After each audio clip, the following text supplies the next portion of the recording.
પછી વાત આપણે શાક વેલાવાળું શાક આપણા તાલુકામાં વહેલો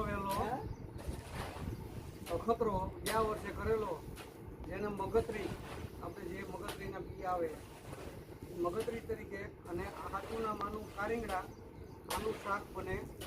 લીલા હોય પાકી જાય પછી મગતરી તરીકેના બિયારણનો ઉપયોગ થાય. ગયા વર્ષે સસિયાણામાં ખેતરા અને કલકાનામાં આનું વાવેતર કરેલું, જે આ વર્ષે ફરી પણ કપાસની અંદર આસ્વાદન તરીકે વાવેતર કર્યું છે. અને આનું શાક ફર્સ્ટ ક્લાસ થાય, વિટામિન પ્રોટીનથી ભરપૂર.